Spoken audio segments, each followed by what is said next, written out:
twongeye kubasuhuza abakurikiye Gorilla HF TV. Ndi kumwe nande? Uri kumwe na n'umutaramyi Hagenimana François.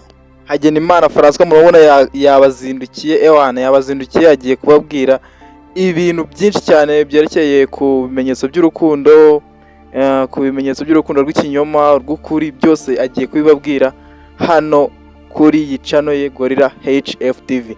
Jya muri kumwe na Munezero Fulgence.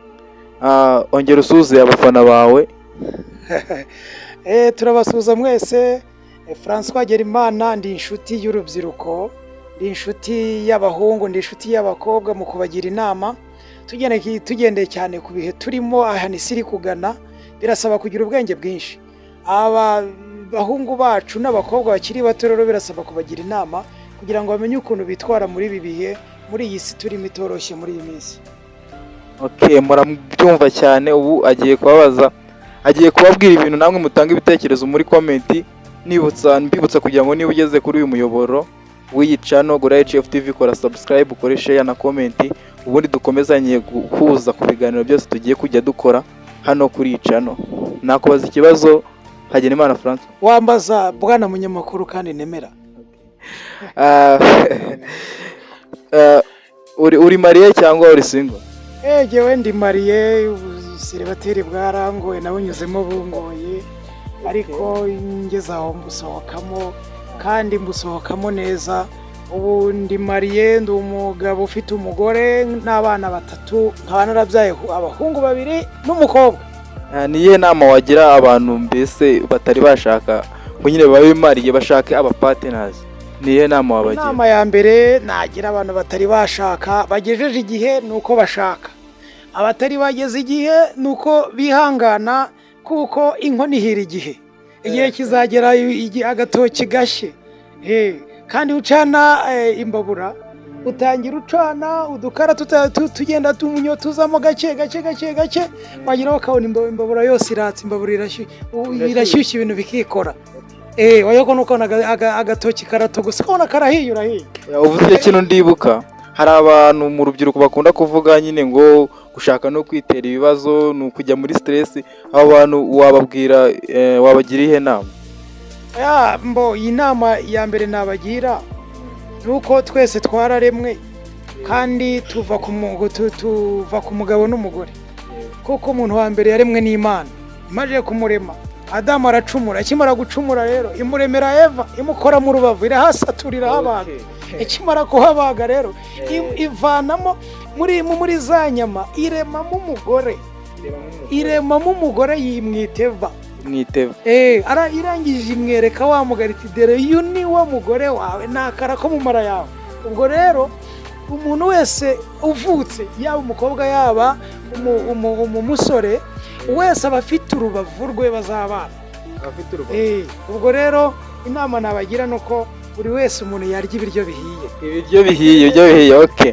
Noneho nk'umuntu ufite umugore, navuga ko ari umugore kuko nyine umva nubwo ari umupatana nyine n'umugore kuko urubatse. Wowe urahuguwe cyane, nyine uzi ibintu byinshi byerekeye ku rukundo, ko umuntu yabana. Ndabizi subihuguriwe. Ndabizi urabizi cyane. Okay. Experience ifite irahagije kuba natanga inama igendanye n'uburyo bwo gushaka no kugira inama bashakanye. Okay. Wambwira ikimenyetso cya mbere kigaragaza urukundo rw'ukuri?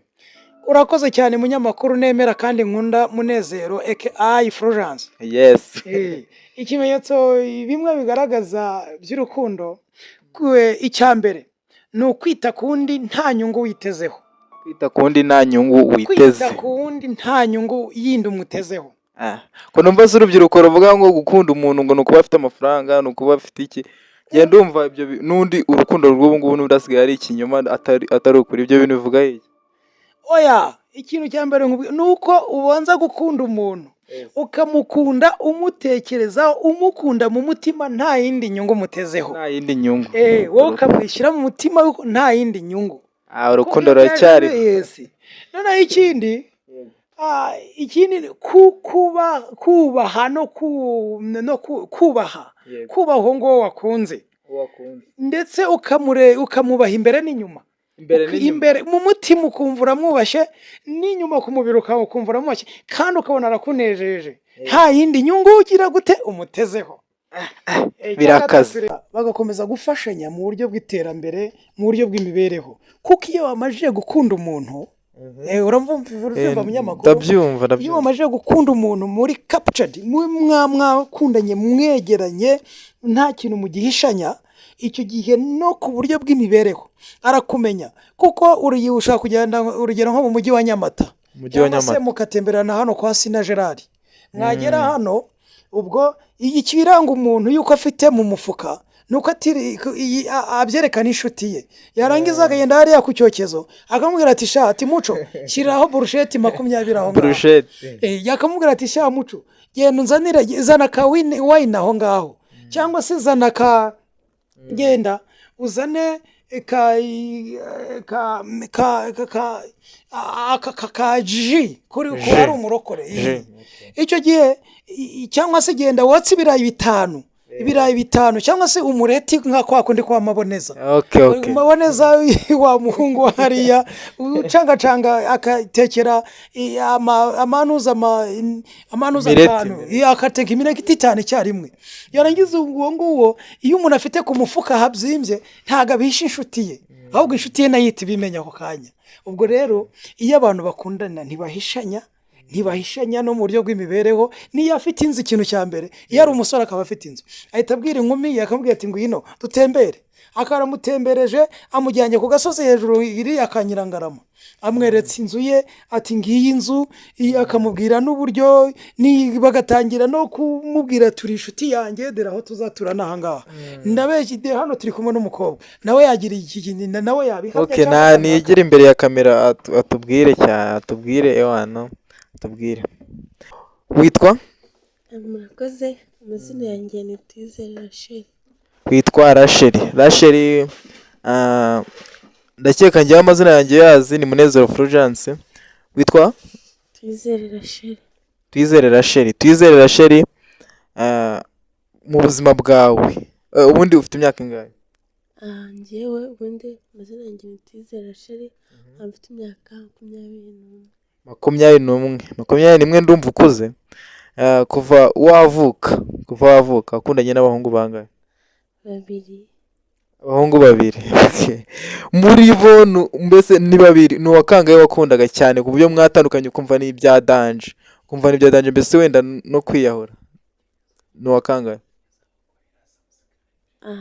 Nyine urebye nta bikaze cyane, ntabwo navuga ngo twatandukanye biragorana, nta kidashoboka. Ibintu byose birashoboka cyane. Birashoboka. Oya, ndabizi ko buri wese mutandukana mukunda, nyine mwakundanaga cyane, ntabwo abantu bose babakunda kimwe. Ushobora kuba waratandukanye n'umuntu nyine, ikimenyetso wamubonyeho ubundi kagukunda ni iki? Oya, nyine ubwiye ko ari 2, umwe twarashwanye, undi turi kumwe. Uwo muri kumwe noneho ni iki kikwereka ko gukunda koko? Azanyubaha. Arakubaha cyane. Ikindi kimenyetso? Nyine mba mbona ndi proud ye. Ngo agira ikintu ubwira abantu bakurikiye iyi channel, mbese ikintu cya mbere ubundi ikimenyetso simusiga tagaragaza nyine ko umuntu agukunda. Ubundi cya mbere mu rukundo ni ukubwizanya ukuri. Ubu mubwiza ukuri nawe wagiye akamenya? Biri ngombwa. Ni rwa rukundo rw'iyi minsi ewana.